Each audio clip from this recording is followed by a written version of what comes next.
रजीम बिस्मिल्लाहिर्रहमानिर्रहीम अल्लाहुम्मा सल्लि अला सय्यिदिना मौलाना मुहम्मदिन व अला आलि मुहम्मदिन।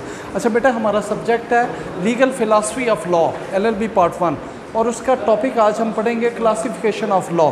सबसे पहले इंट्रोडक्शन देखो, why there is need for a law. अगर लॉ नहीं होगा तो किसी भी सोसाइटी में डिसिप्लिन मेंटेन नहीं किया जा सकता, लॉ एंड ऑर्डर को मेंटेन नहीं किया जा सकता। हर बंदा जो है अपनी सोच के मुताबिक चलेगा और रियासत का निज़ाम एक सेंट्रलाइज्ड एजेंसी जो है वो नहीं चला सकेगी। तो जब आप रियासत के अंदर आते हैं, एक सोशल कॉन्ट्रैक्ट होता है between state and people of the state, तो फिर रियासत के ही मुख्तलिफ अदारे जैसे लेजिस्लेचर है, जुडिशरी है, एग्जेक्टिव है, वो अपना अपना काम करते हैं। तो लेजिस्लेचर पूरी रियासत के लिए, मुल्क के लिए कानून बनाता है, ठीक है, और इसी तरह जुडिशरी जो है वो कानून की तशरीह करती है और कानून को अप्लाई करती है, और एग्जेक्टिव जो है वो कानून को अप्लाई करते हुए रियासत का, मुल्क का निज़ाम चलाते हैं। तो इस तरह से मुल्क का निज़ाम चलता है, ठीक है। तो if there is no law it is impossible to run the affairs of the state in a discipline manner, ठीक है। इसलिए लॉ डिसिप्लिन मेंटेन करने के लिए नहायत ज़रूरी है। उसके बगैर लॉ एंड ऑर्डर और लोगों के पर्सनस, प्रॉपर्टी और लाइफ्स को प्रोटेक्ट नहीं किया जा सकता। दैट इज़ द रीज़न कि आपके लिए लॉ जो है उसकी एग्जिस्टेंस होना इंडिस्पेंसेबल है, उसके बगैर गुजारा नहीं है। अच्छा, लॉ की क्या डेफिनेशन है? Law is the body of principles recognised and applied by the state for the administration of justice. सिर्फ ये सर जॉन सामंट की डेफिनेशन है, ठीक है, सामंट, सर जॉन सामंट। इसमें एल जो है वो साइलेंट है, एल नहीं बोलेंगे, सर जॉन सामंट लिखने में एल आएगा, अब बोलेंगे नहीं। तो law is the body of principles recognised and applied by the state for the administration of justice. तो कुछ ऐसे असूल हैं जिनको स्टेट रिकग्नाइज भी करती है और अप्लाई भी करती है for administration of justice. Administration of justice क्या है? इंसाफ की फराहमी का इंतज़ाम, मेंटेनेंस ऑफ राइट्स, ये भी लिख लो, लिखो, what is administration of justice? Maintenance of rights within an organised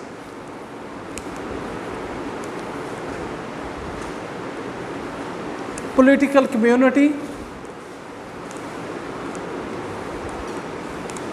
by means of physical force of the state. Maintenance of rights within an organized political community by means of physical force of the state. लिखो और बताओ फिर क्या समझ आती है इसकी। Rights को देखो, ए ने बी की जगह पे कब्ज़ा किया है, ठीक है, उसको कहा निकल जो यहाँ से, नाजायज़ कब्ज़ा किया। तो बी जो है उसने सूट फाइल किया, जज ने उसका केस सुनने के बाद हुक्म दिया जज को, जो मुतलका SHO है, कि चलो भाई इस हुक्म पे अमल कराओ, इसको अदालत का हुक्म ले जाओ और इस गरीब आदमी को मकान का कब्ज़ा वापस दिलाओ, और जो यूज़रपर है, गासिब है, जिसने नाजायज़ कब्ज़ा किया हुआ है, उसको निकाल बाहर करो।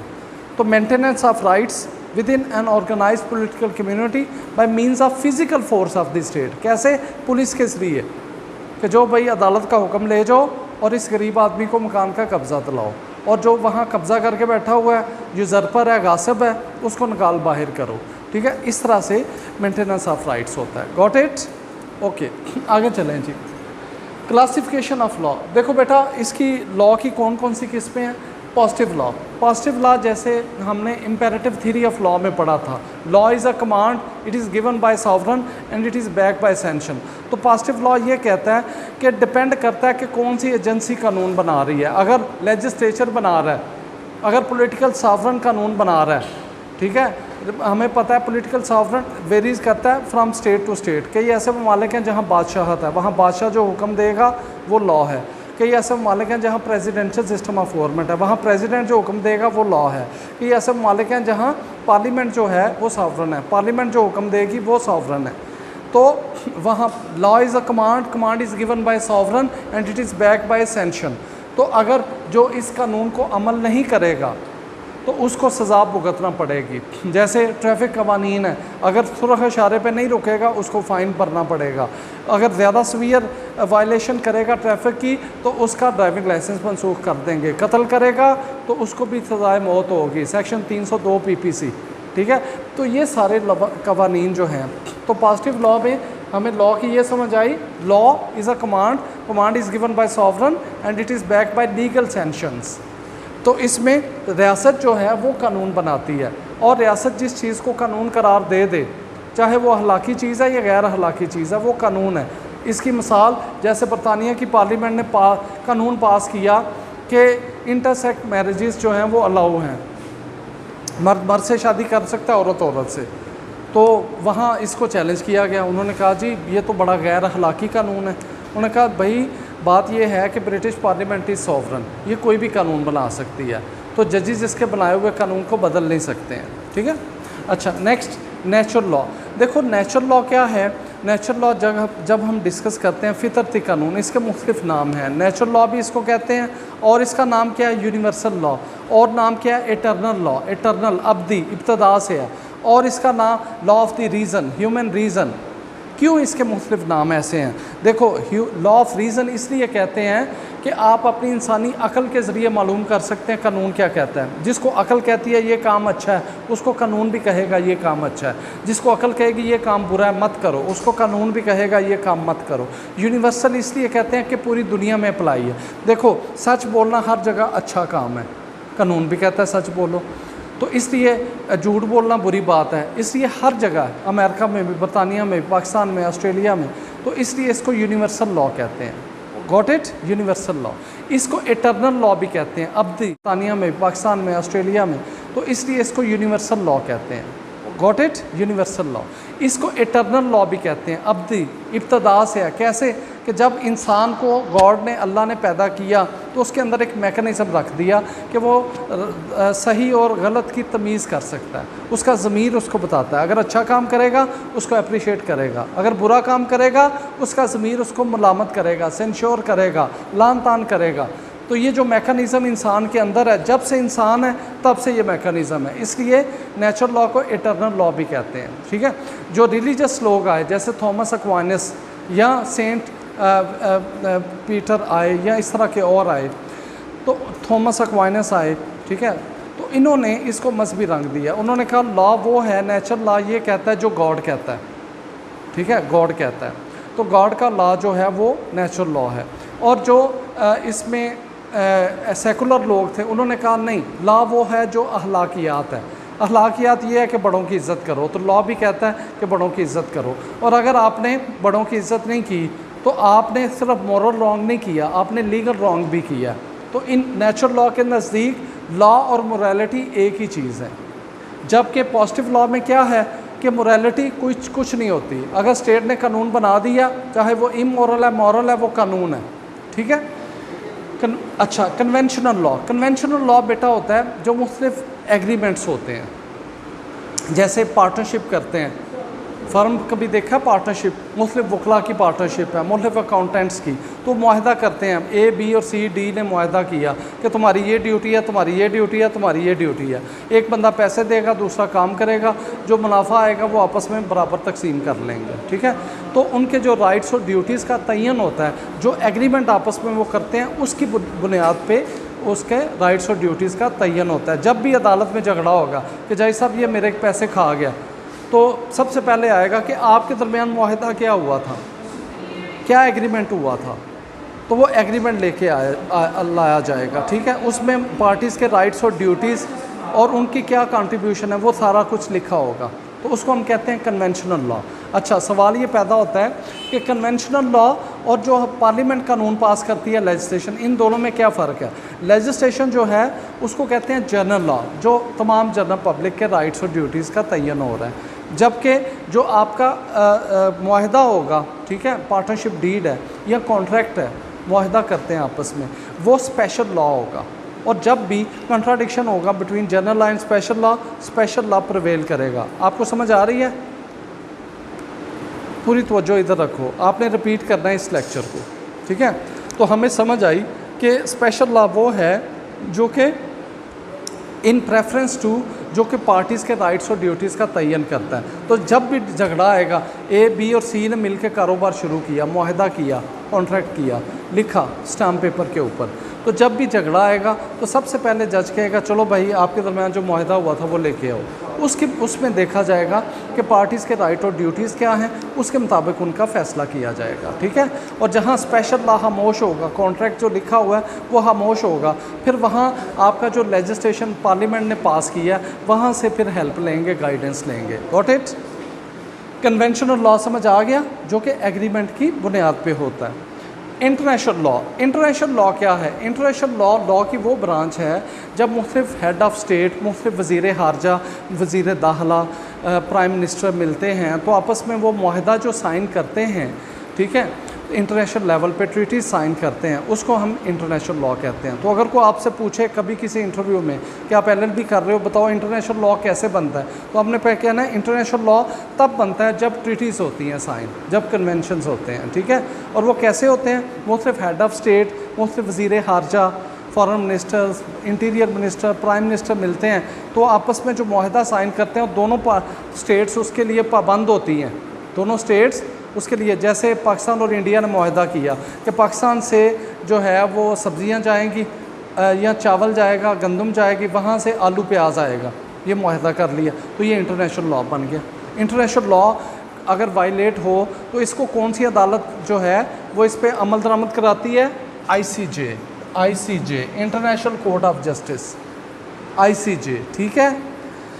तो फ़र्क क्या होता है इंटरनेशनल लॉ में और पॉजिटिव लॉ में? देखो, ये law is made by sovereign, और ये दो मुख्तलिफ सॉवरन स्टेट्स आपस में एक मुआहदा करके कानून बना रही हैं, ठीक है। अगर दो ममालिक मुआहदा करें तो बाईलैटरल है, और अगर तीन ममालिक करें तो ट्राईलैटरल है, ट्राईलैटरल, और अगर ज़्यादा हों तो उसको मल्टीलैटरल कहते हैं कि ये मल्टीलैटरल ट्रीटी हो गया साइन, ठीक हो गया। अच्छा, आगे चलें। सब्सटेंटिव लॉ और प्रोसीजर लॉ। देखो, हमारे मुल्क के अंदर जो भी कानून पास होता है, लेजिस्लेशन होती है, तो या वो आपका सब्सटेंटिव लॉ है या वो प्रोसीजर लॉ है। अगर ऐसा कानून है जो आपको राइट्स देता भी है, बताता है कि ये राइट्स हैं और अगर ये राइट्स छीन जाएंगे तो ये रेमेडीज़ हैं, उसको हम कहते हैं सब्सटेंटिव लॉ। इसकी मिसाल क्रिमिनल लॉ में PPC, पाकिस्तान पीनल कोड, कि जो कत्ल करेगा, ठीक है, कत्ल है क्या? इरादतन, नियतन किसी को मारना, ठीक है, या उसको ज़रब देना या ऐसी चीज़ से मारना जिससे आम तौर पे मौत वाक़या हो जाती है। तो लॉ ने कहा इसको हम कत्ल अम्द कहेंगे, और जो इस ऐसा करेगा उसको सज़ा जो है वो सेक्शन 302 सज़ाए मौत होगी, ठीक है। तो ये जो कानून है जो राइट्स भी देता है, और अगर वो राइट छीन जाए तो उसकी रेमेडी, उसकी पनिशमेंट भी बताता है, उसको सब्सटेंटिव लॉ कहते हैं। That kind of right which gives you rights and in case of violation of these rights which provides you remedies is called substantive law. और कानून की वो ब्रांच जो कि आपको बताती है कि अदालत के अंदर मामलात कैसे चलने हैं। स्टेप 1 क्या होगा? अगर सिविल सूट है या क्रिमिनल ट्रायल है तो पहला स्टेप क्या होगा, दूसरा क्या होगा, उसको हम कहते हैं ये प्रोसीजरल लॉ है। ये प्रोसीजरल लॉ है जिसमें सिविल ट्रायल या क्रिमिनल ट्रायल के मुतालिक बताया जाता है कि उसका तरीक़ाकार क्या है, उसकी डिटेल्स क्या है, उसको हम, ठीक हो गया। अच्छा, आगे चलें। सब्सटेंटिव लॉ और प्रोसीजर लॉ। देखो, हमारे मुल्क के अंदर जो भी कानून पास होता है, लेजिस्लेशन होती है, तो या वो आपका सब्सटेंटिव लॉ है या वो प्रोसीजर लॉ है। अगर ऐसा कानून है जो आपको राइट्स देता भी है, बताता है कि ये राइट्स हैं और अगर ये राइट्स छीन जाएंगे तो ये रेमेडीज़ हैं, उसको हम कहते हैं सब्सटेंटिव लॉ। इसकी मिसाल क्रिमिनल लॉ में PPC, पाकिस्तान पीनल कोड, कि जो कत्ल करेगा, ठीक है, कत्ल है क्या? इरादतन, नियतन किसी को मारना, ठीक है, या उसको ज़रब देना या ऐसी चीज़ से मारना जिससे आम तौर पे मौत वाक़या हो जाती है। तो लॉ ने कहा इसको हम कत्ल अम्द कहेंगे, और जो इस ऐसा करेगा उसको सज़ा जो है वो सेक्शन 302 सज़ाए मौत होगी, ठीक है।